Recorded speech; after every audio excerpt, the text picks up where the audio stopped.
Hello and welcome to the ADBI's Featured Speaker Seminar Series. My name is John Byrne, a Research Fellow here at the ADBI, and I will be facilitating the seminar today. Let me first hand over to Dean Tetsushi Sonobe, who will briefly introduce the speaker and the topic for today. Over to you, Dean Sonobe. Thank you. Thank you, John. Good day. Greeting from Tokyo. I'm Tetsushi Sonobe, the Dean and CEO of the ADB Institute.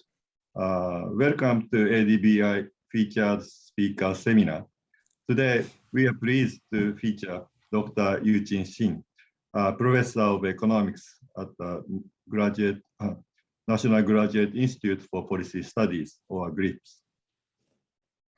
He is so famous that he may not need any introduction. But in case, let me introduce his background briefly. Professor Xing received his bachelor's and master's degrees from Peking University and his PhD in economics from the University of Illinois at Urbana-Champaign. Before joining GRIPS, he was a professor at International University of Japan, or IUJ, and also the director of International Development Program and the director of Research Institute of IUJ. In 2008, he joined the GRIPS, and then there he is one of the most outstanding and most popular professor of economics, and he had produced a huge number of PhDs who are now working at Asia, Africa, and other parts of the world as a policy professionals. And then from 2011 to 14, he was on leave from GRIPS and worked at ADBI as the director of capacity building and training department. He also held positions at the World Institute for Development Economics Research, the Bank of Finland, and the East Asian Institute of National University of Singapore.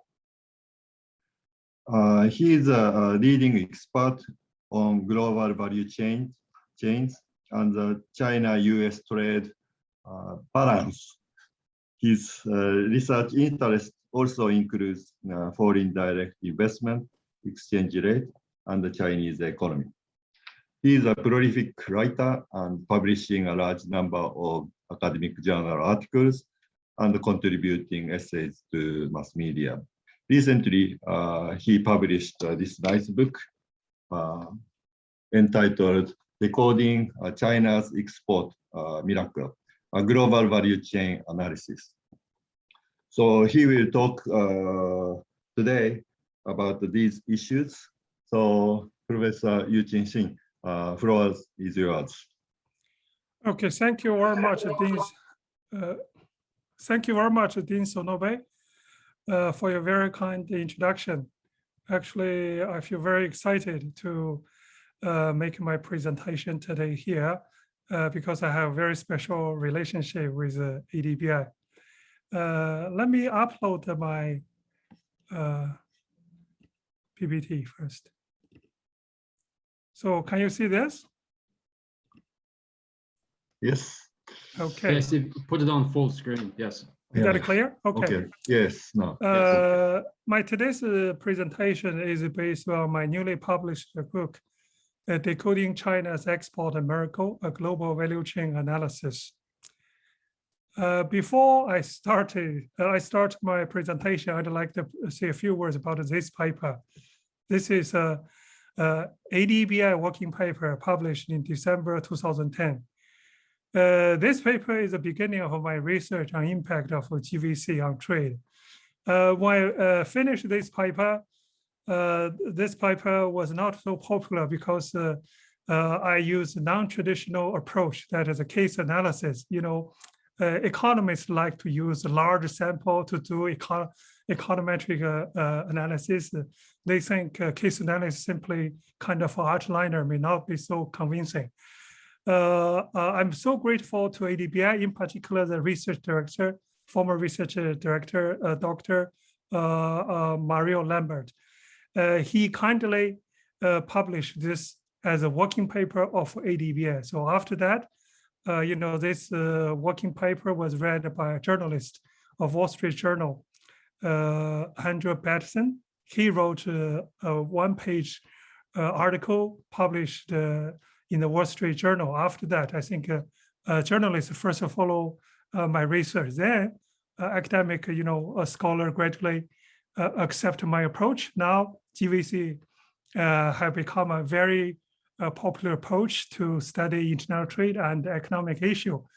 I'm very proud that this paper actually is the first one from the perspective of economist for studying the bilateral trade between US and China. And this is the first paper which use value added to evaluate the trade balance between the two countries. And this is the first paper which challenged the validity of conventional trade statistic.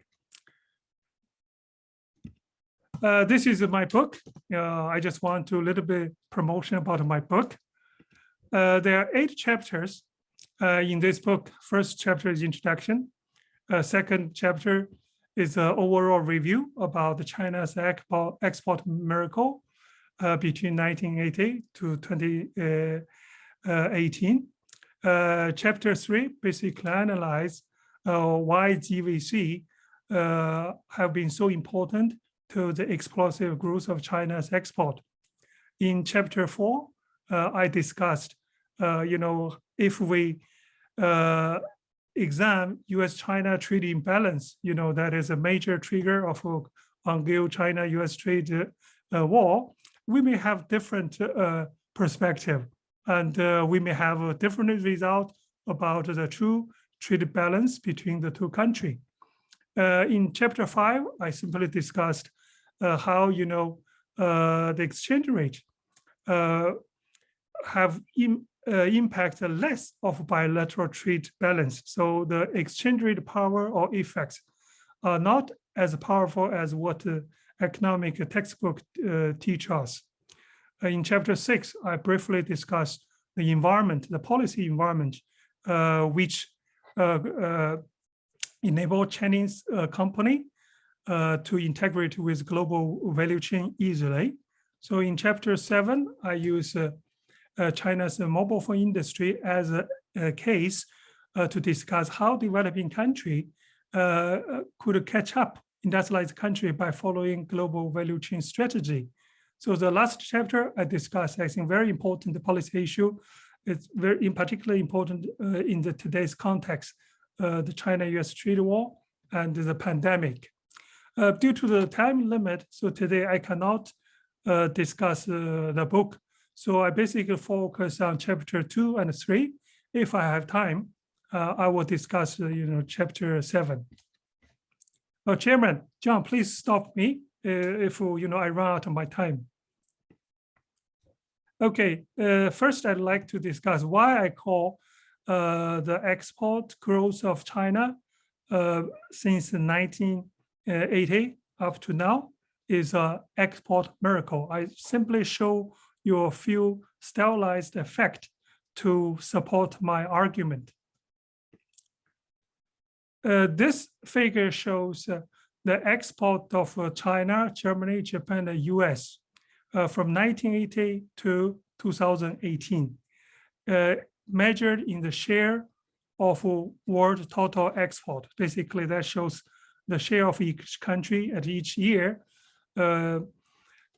of the world total export. So if you look at the red line indicates China, then China's share was very, very small at the beginning of 1980.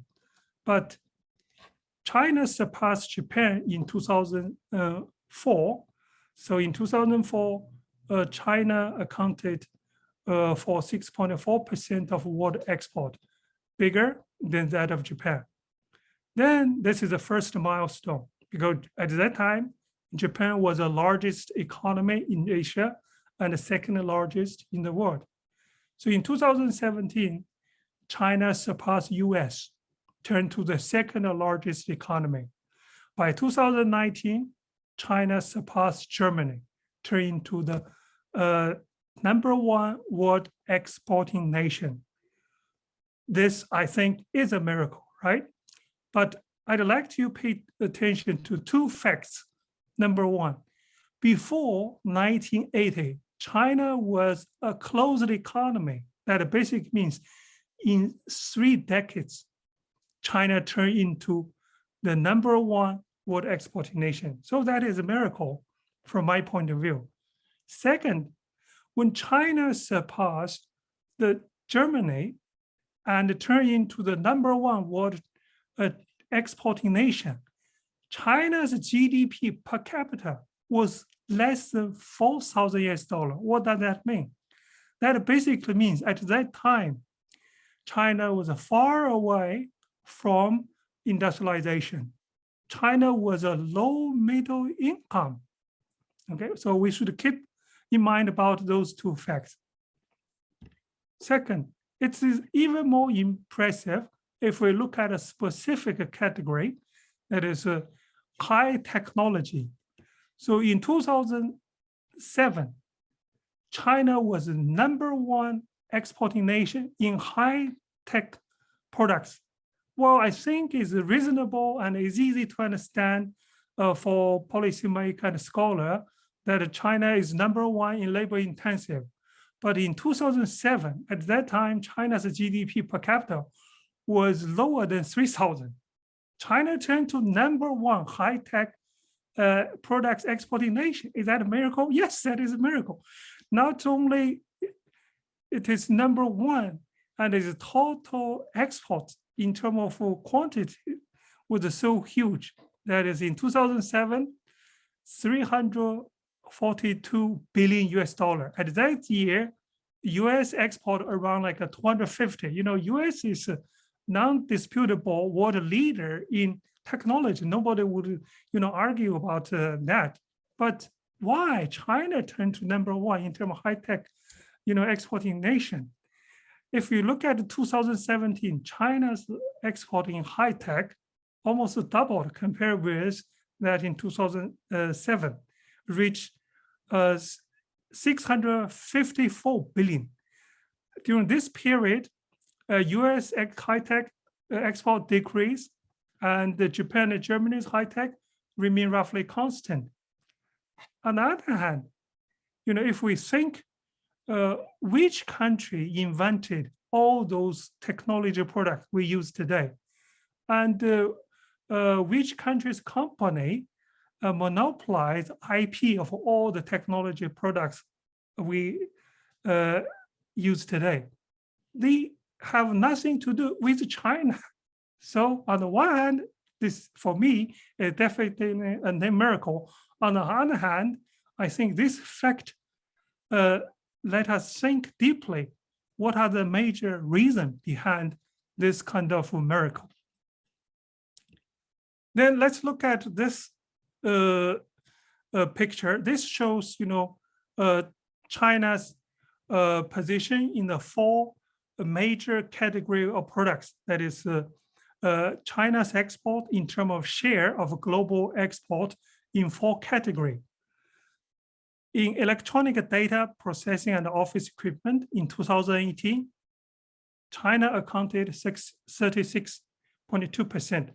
In telecommunication, 42%. In textile, 37.9%. In clothing, 31.2%. What does that mean? That means Chinese exports have not only dominated technology products or technology intensive products, but also labor intensive. So we cannot explain this kind of phenomenon by using conventional trade theories.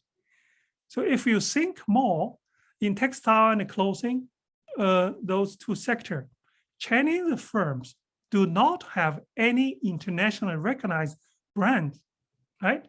So even we always talk made in China this, made in China that. But when you go to a shopping mall or department store, it's very rare. Even today, you see Chinese brand, right? So all are, made in China, but branded, with foreign names. This is the US trade deficit with China, Japan, and the total US trade deficit. In 2018, China accounted for almost a 50% US trade deficit. But before, like in 2001, China's trade surplus or US trade deficit with China was 83 billion. But by 2018, it rose 5 times. Well, there are many economists which try to explain, the huge trade imbalance between China and US. For example, many scholars simply blame the low saving rate and excessive, consumption of American consumer. But if you look at the total US trade deficit, just doubled. But if we look at, the ratio of trade deficit to US GDP, in 2001, it's 4%. In 2018, it's 4.3%. What does that mean? That basically means American consumers, consumption pattern did not change at all. Their trade deficit simply rose proportionally. But in the same time, why US trade deficit has been excessively, concentrated in China, that it rose 5 times. So during this period, US and Japan's trade deficit actually decreased slightly. So if you talk about the China's, the competitiveness of Chinese goods, then the question is, goods made by Japanese company, goods made by German company are not competitive. So American consumer, when their income increase, they only buy Chinese products. I don't think that makes sense at all. So those facts support my argument, that is the successful achievement of China's export in the last 4 or 3 decades is definitely a miracle. But if we look at what behind this miracle, I think we cannot use conventional trade theory to explain. So we have to deep further to have new theory explain the significant phenomenon of China's achievement in export. So now I'd like to briefly explain why conventional trade theory cannot explain China's export miracle. So if you do a Google search, I think it is easy to find more than 1,000 papers which discuss the success of China's export in the last 3 to 4 decades. But I believe simply all those papers, they only discuss the necessary condition rather than sufficient condition about China's exports and miracle, is number one. Number two, I think all those theory, they either based on conventional trade theory or they focus on institutional analysis, basically discuss about trade liberalization. But I think conventional trade theory cannot, explain China's export miracle. The history of conventional trade theory actually is very simple. So here I list, basically the 4 theories: recording comparative advantage, which explain inter-industry trade. For example, close for wine. Heckscher-Ohlin theory also explain inter-industry trade. For example, close for oil. So new trade theory by Paul Krugman that focus on economy scale. Then we have this new trade theory developed by I think Mannix, focus on firm heterogeneity. Basically, the theory argues that only efficient firm, a large firm can export. Why? Because they have to invest a lot in research development, marketing, and distribution network, retail. But if you look at how Chinese companies export their product to the global market, the fact is that Chinese firms only specialize in part of the task. So all the theory basically assume that if a firm or if a Chinese firm export to the global market, that firm should do everything from inception of their products, research development, manufacturing parts, assembling eventually, and to sell them in the global market. But that's not true. So that's why we have a new concept called trading time. That's not true. So if you compare China's successful industrialization in the last 3 or 4 decades with Japan and Korea, you will see significant difference. Japanese company actually highly integrated. They have their own technology. They have their own, brand. Korean company, they have their own technology. They have their own brand. But look at Chinese company. They only work on part of the global value chain, basically the manufacturing and assembly.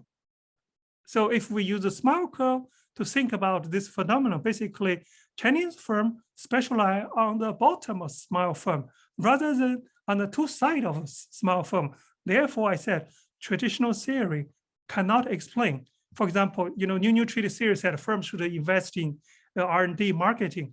Even Foxconn does not invest in marketing, right? Foxconn just do what Apple ask, it to do. Foxconn does not care about marketing. Foxconn does not, distribute and or even, sell its product. It's Apple, which is doing all the task.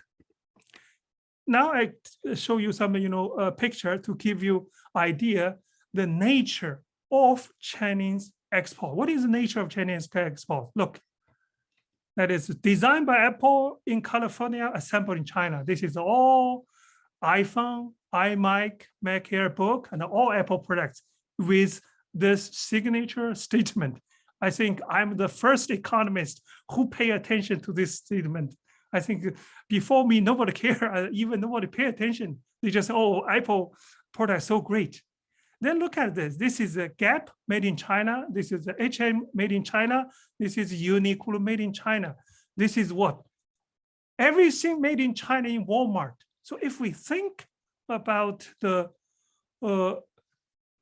power of technology of Apple, the power of a brand, Gap, H&M, Uniqlo, the power of Walmart's distribution network, then we would have different perception and idea about the success of China's export in the last 3 and 4 decades. So the actual competitiveness of made in China, I think, to a large extent, it's determined by the factor which are irrelevant with China's comparative advantage. Therefore, I think still dig in up this comparative advantage, I don't think that will give us a full picture about the China's export miracle. So that's why, in this book, I basically use GVC as a framework, as a theory to reinterpret China's export miracle in the last 3 and 4 decades. Okay, now I'd like to briefly discuss, my theory. That is why, GVCs can, facilitate the success of China's export. So first is like, as I just showed in the previous slides, Chinese export are mainly manufactured and traded along the value chain. Manufactured products accounted more than 90% of China export. If not all, at most of China's export, they are produced along the value chain.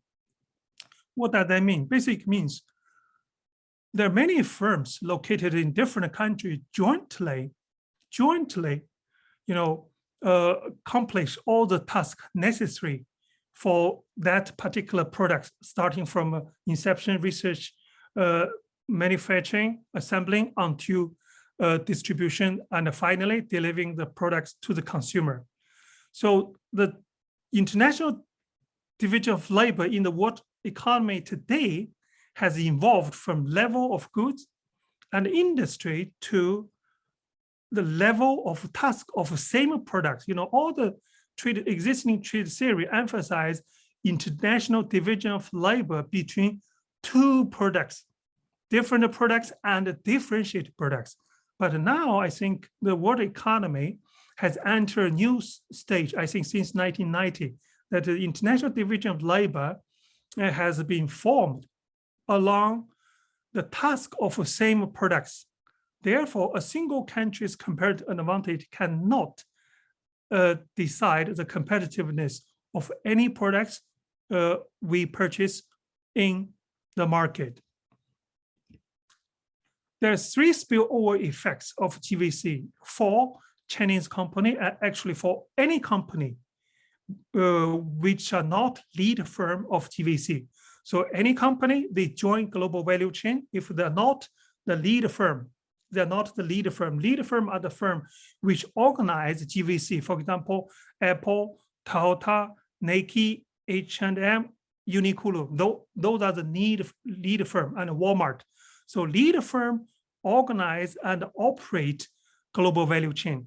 Lead firm have technology and have brand and a marketing network. Then we have non-lead firm which join the value chain, and their participation actually are bounded by contracts. It's not like a randomly market buy and sell. It's not traditional buy and sell. So that's why, in all my research, I emphasize the role of lead firm.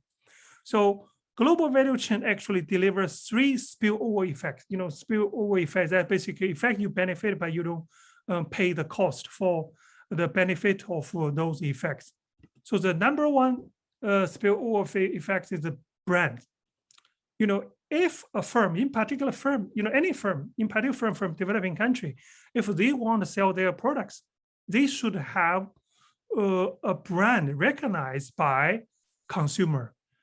So consumer regard brand as an indicator of quality, fashion, and the technology trend. So without a recognized brand, it's very difficult for a firm to sell its product in the international market. So if we look at the impact of a brand in some specific market, like in the US, in the Europe fashion market, 80% of market share belong to branded apparel, only 20% left for non-branded. In this athletic shoe market, Nike and Adidas, the 2 companies controlled 2/3 of athletic shoe market. So if you look at the casual wear market, the competition is not between made in China, made in Japan, and made in US. It's simply competition between Gap, Uniqlo, right? Between Gap and Uniqlo. That is between different brands. In the PC market, it's not Dell and it's not made in China and or made in Japan. Actually, it's competition between Dell, HP, Lenovo. So brand play a very, very important role in the international market. So Chinese company, even now, in this labor-intensive market, none of Chinese company, has international recognized brand.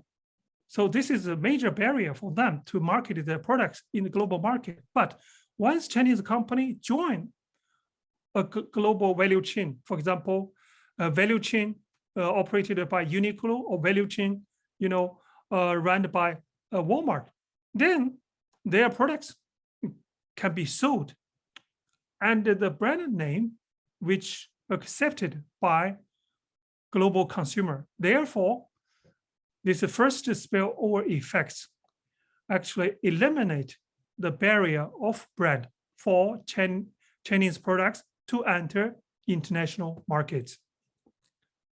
So the second spillover effect of GVC is related with technology and product innovation. So if we think about all the technology products we use today, all of them, they're invented, as I said, by multinational company of industrialized country. They're not invented by any Chinese company. But we should keep in mind that no matter how advanced a technology product is, that product requires not only the newly developed sophisticated technology, it also requires labor-intensive service, for example, assembly. It requires standard parts and equipment that Chinese company can make. For example, battery for any electronic equipment, mouses for computers, keyboards for the computer we use, or even screen. right? So Chinese company specialize on assembling or making those standard components by participating the value chain led by those multinational company. Then Chinese company can benefit from technology innovation and the product innovation. One simple example is that, as long as Apple roll out the new iPhone, Apple just roll out this iPhone 13, right? Then you see there's so many, consumers line out for Apple shop globally. So that basically means the innovation of Apple stimulate new demand. So that newly increased demand automatically transfer into the demand for Chinese workers, low value added services, and for the low technology components and parts made by China. So even if we think of the unit value or value added by Chinese factory or Chinese worker is low, but if you think a global market, if we think about a few billion consumer, so that basically means at the aggregate level, the contribution is huge. So here, what I mean, the technology and the product innovation is different with that emphasized by the literature. Literature in this area always emphasize this kind of productivity growth and learning. Here, I do not discuss any kind of learning. I just emphasize an opportunity. So once you join the value chain led by multinational company, then the participation of GVC offer you opportunity to grow together with leader firm. Now I'd like to use two simple cases. Those two cases are based on firm of industrialized country rather than Chinese company. One is a Japanese company, Toshiba. The other is an American company, Corning Glass. Toshiba invented a very small disk drive, I think before 2000. That small disk drive can store with very large capacity, can store more than 1,000 songs. But the Toshiba engineer did not know how to use this. That basically means this invention's market value was zero.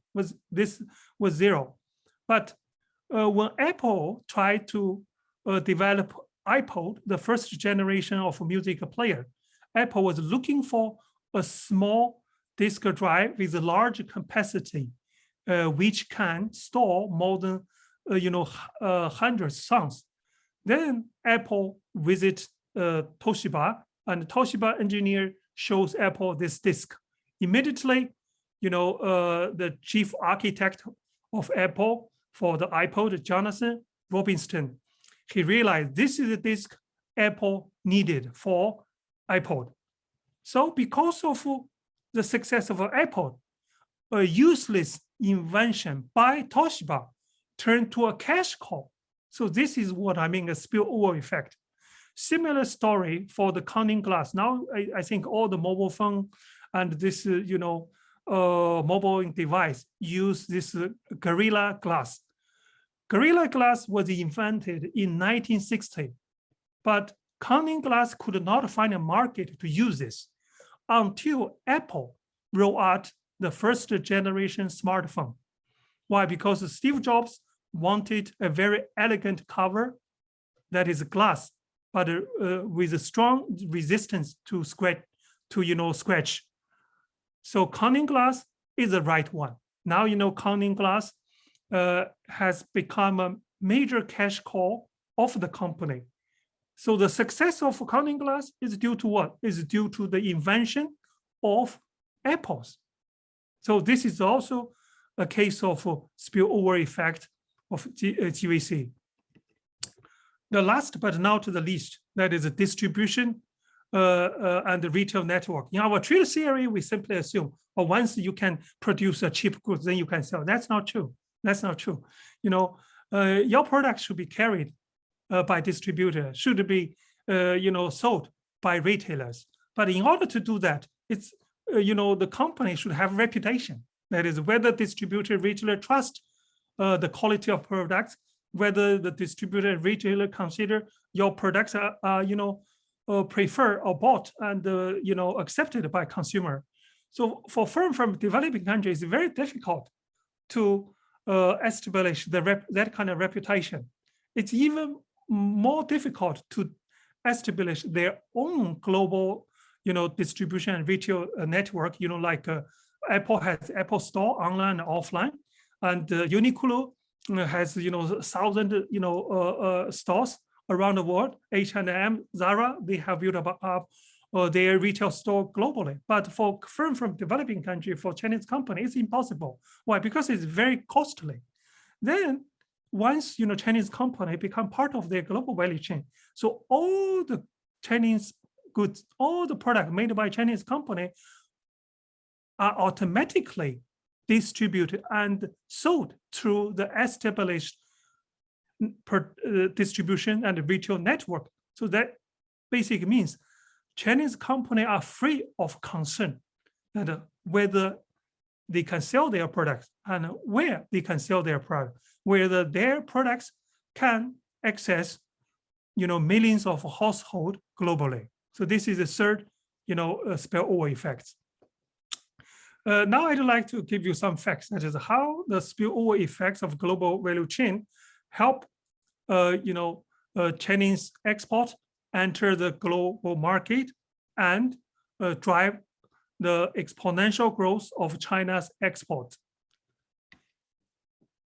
First, I start with this iPhone export to the US. So in 2009, China exported about 2 billion iPhones to the US. By 2015, China's export in iPhone to the US actually more than tripled, rose to 7.5 billion. Then the question is, who should be given the credit of the significant increase of iPhone export to the US? Because China's comparative advantage? No. If you look at what happened from 2009 to 2015, Chinese workers' wage rose almost 100%. Chinese yuan appreciate. So that basically means China became a more expensive place to producing goods. But why China's iPhone export to the US jumped more than 3 times? It is because Apple's innovation and marketing. So you see, Chinese company Foxconn does not invest a penny in the innovation of Apple or in the marketing activity of Apple, right? But China's export of iPhone jumped 3 times. Now let's look at another fact, another product, laptop computers. Look at it in 2010. In 2010, the laptop computer exported by China accounted for 72% of the world laptop export in terms of value. In terms of volume, almost 75%. That basically means for every 4 laptop computer available in the world market, 3 exported by China. But think about who control the key technology of laptop computer. The operating system basically monopolized by Microsoft and Apple.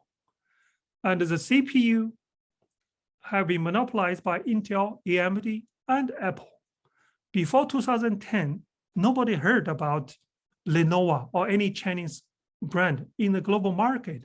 But in 2010, for every 4 laptop computers sold in the world market, 3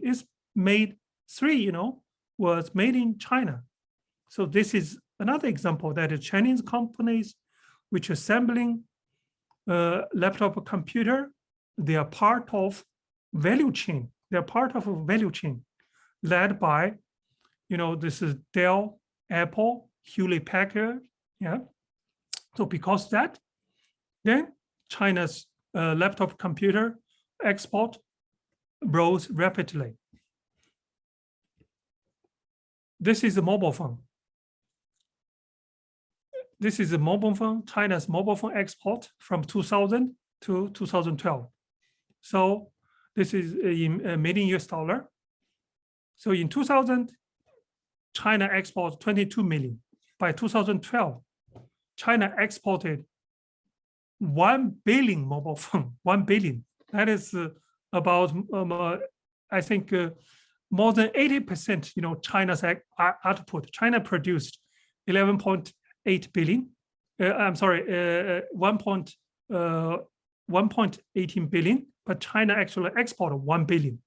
Almost more than 80%, mobile phone produced in China actually was export to the overseas market. So to China's export in mobile phone in 2012 accounted 57% of global mobile phone export.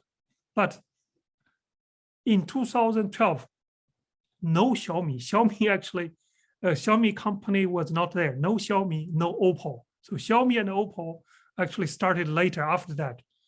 And a few foreigners actually had heard of Huawei. What that, that mean? That basically means when Chinese mobile phone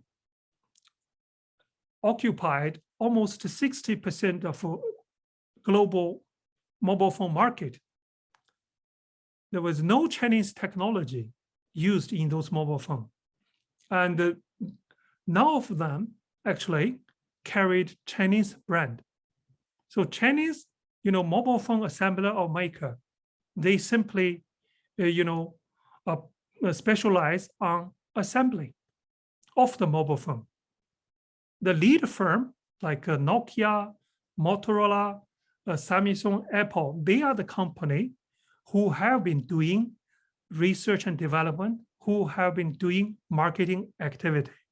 But because of their strong research and development and marketing, so Chinese company also, rise significantly.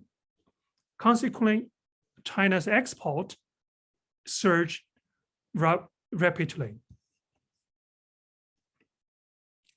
Well, I discussed 3 different products, that is iPhone, laptop computer, and mobile phone. Well, someone may argue those are just very, specific products. They may not, this is, economists like to see, we want to see sample, we want to see more general, okay? So now I move to more general. Now I move to the bigger category, that is high tech products.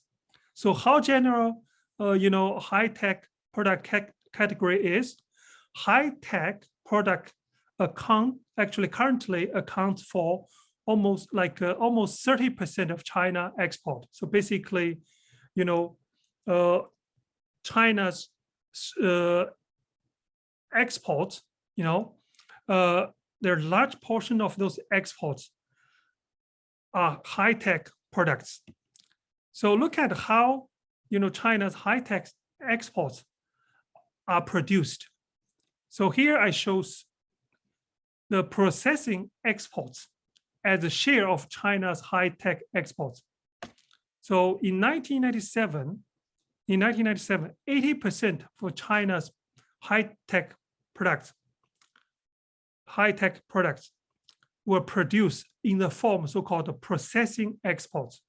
So processing exports are mainly made of imported intermediate inputs. So that basically means all the high-tech products produced with the processing approach should belong to global value chain.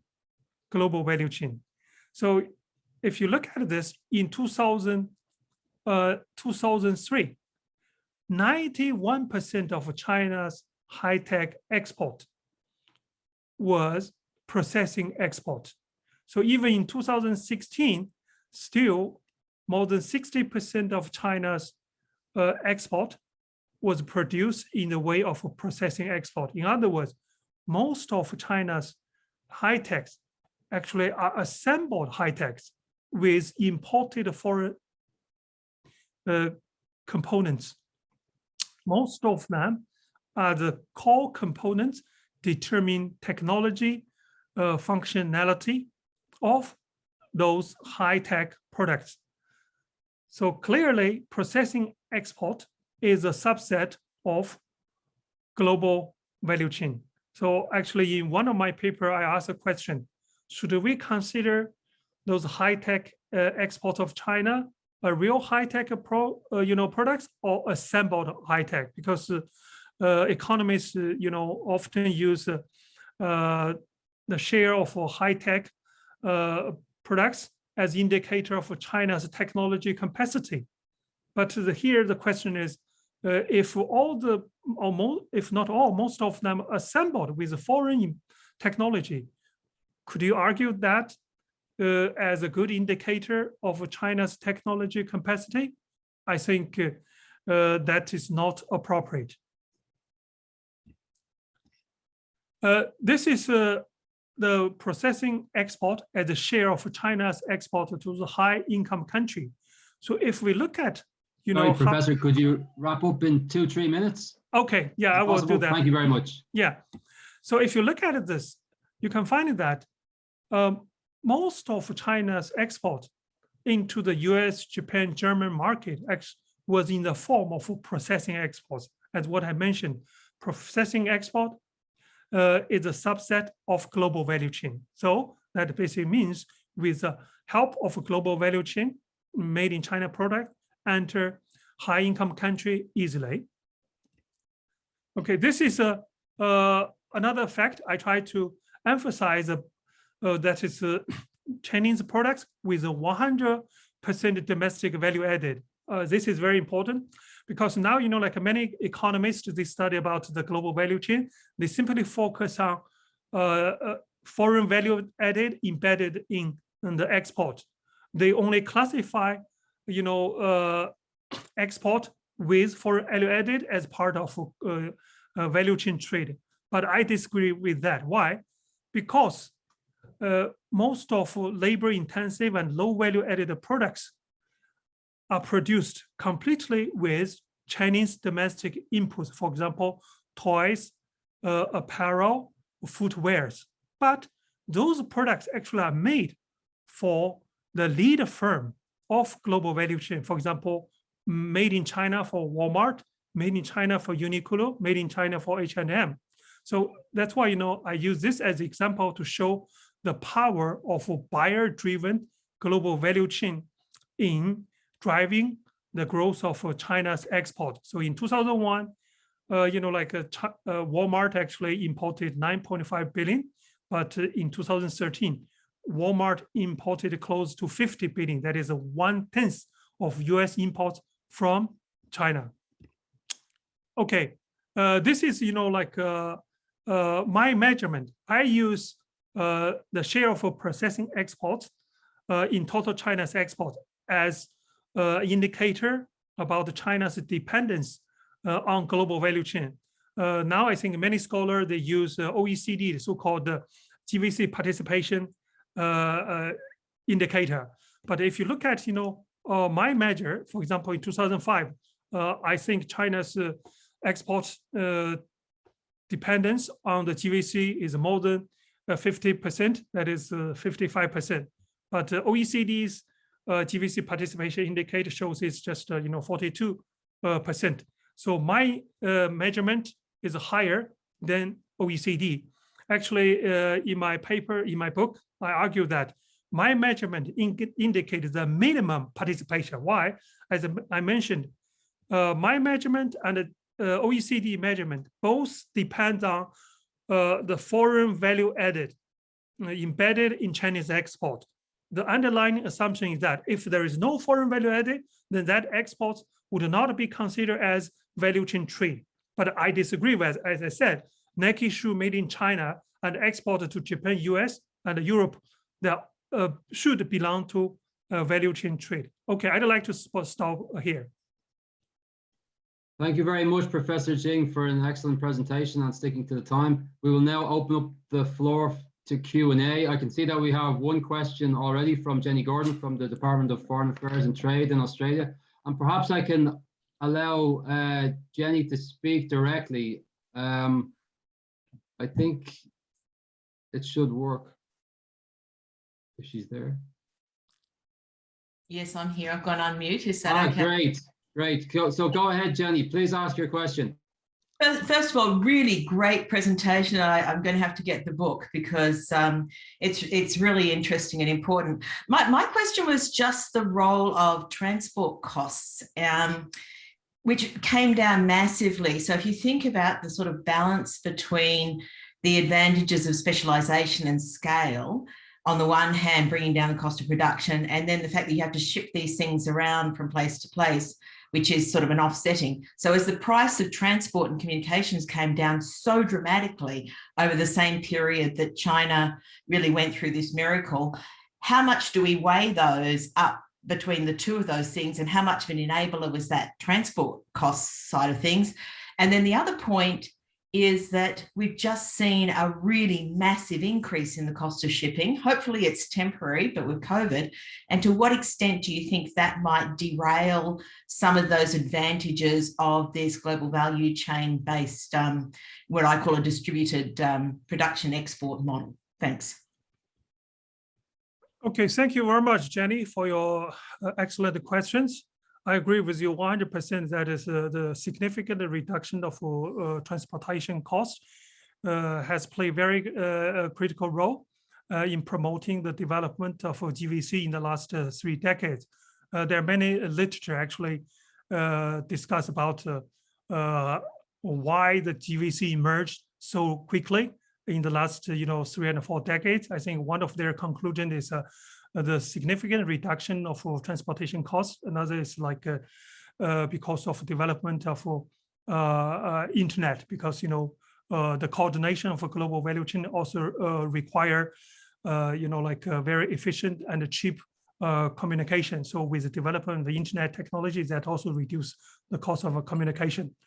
The recent research of transportation costs, I think personally, I think it's temporary. It's just because of the pandemic. I think after the pandemic is over, I do not think the transportation cost would rise to the current, would remain to the current level. I also saw your question. You said, can other countries follow this model of economic growth? Right? Actually, if you look at the success of India and the success of Philippines, I believe the successful Indian software is a result of a global value chain. Like an Indian company simply work in the back office, they focus on the coding, testing, and the database upgrading. And the Philippine company, they specialize so-called call center. So call center is a part of a service value chain. And the Indian software industry actually is a part of a global software value chain. And now I'm leading a very important report, Global Value Chain Development Report 2021, Beyond Production. So in that report, actually, we discuss how service value chain help other country with comparative advantage in service sector to join service value chain and grow together. Okay, thank you very much for that answer. Very comprehensive. I can see another question wishing to be asked by Yixin Yao of ADBI. I'm going to allow you to speak. Yixin, please go ahead. Oh, excellent presentation. Thank you, Professor. I'm Yixin Yao, just come from PRC MOF, Ministry of Finance, early September. And your book actually is very meaningful for us to learn about your new theory on the global chain and to decoding the China's export miracle. My question is, perhaps you heard that there is some expert said China is is so big and have a large number of population. So it is a big market. Right now, some specialists said China should not export so many lower, some lower high-tech productions. We should focus on some high-tech, and then China should also update is upgrade is consumption level. So, for example, Beijing, Shanghai, Hangzhou, Shenzhen, and Guangzhou, some big cities hope to be built as a high-level consumption, international consumption city. So, what is your comments on that? Thank you. Thank you very much for your question. I'm glad to know, you are from the Chinese Ministry of Finance, right? Now, are you working at ADBI? Yeah. And also okay. I graduated from Peking University. Oh, really? Okay. Yeah. Okay. I used to study on the intellectual property law. Okay, actually in the chapter 7 of my book, I discuss about upgrading. For developing country, entering a global value chain and specialize at low value added, that is the beginning of the GVC participation that opened a door to be part of a global value chain led by multinational company. I think the final object should be reach to the higher value added and eventually turn to a leader firm. The Chinese mobile phone industry has shows that Chinese companies are not trapped by so-called low value added, and they have been successful upgrade their value added and technology along the mobile phone value chain. For example, if you look at the iPhone X's value added contributed by China, now it reached 25%. In the first generation iPhone, it was 3.6%. So that basically means, Chinese companies in this sector have made significant progress of upgrading. So if you look at the global mobile phone market, 3 of top 5 brands belong to Chinese company, Huawei, Xiaomi, and Oppo. So Chinese mobile phone company have become a lead firm. They have organized and operate their own value chain. So Chinese companies have been, making significant progress. Well, I understand, the concern of some, policymaker and scholar, because they think, China should move even further or reduces the technology gap with, like US and Japan more. I think it takes time. I think all the companies, they try to produce high value added components. They try to join the high value added task, but there is a learning curve, and they have to invest more, and they have to compete with, like existing company. They have to move ahead of the curve. In terms of so-called like consumption driven, I think China's domestic consumption, if in terms of the retail to the GDP ratio, it has been very, very high. So personally, I'm not so pessimistic, but we should keep in mind, as I mentioned in my, presentation, China's GDP per capita even now is only $10,000 right? It's much higher than 10 years ago, but still 10,000. That indicates the overall technology capacity. So it is a gradual moving up process. I think if you think we should be able, leapfrog in many, technology area, sometimes it may not be possible. Okay, so thank you very much, Professor Xing, for your very detailed answers. Unfortunately, as you can see, we've come to the end of the allotted time, even though we have 2 remaining questions outstanding. But I would like to ask those questioners to please email the questions to Professor Xing, and we'll try to deal with them that way. So with that, I would now hand over to Dean Sonobe, who can officially close the session. Yeah, thank you, John. Yeah, thank you, Professor Xing, for the excellent presentation and the very nice responses to the questions. yeah, I learned a lot, and I hope all the viewers learned a lot from Professor Xing's today's presentation and exchanges of opinion. Yes, so we will have more exciting featured speaker seminars in the future. So please join more to ADBI, the featured speaker series. Thank you very much again for Xing Sensei. Okay, thank you very much. Yeah, So, thank you, John. and, Thank you very much. Thanks a lot. come back to ADBI again and again. Yes, yeah, I think when we can move, I'll be happy to visit all of you in person. Okay, thank you. Thank Thank you very much, Bye-bye. everyone. Okay, and bye-bye. Dr. Gordon, thank you very much. And see you Thursday too. Bye-bye.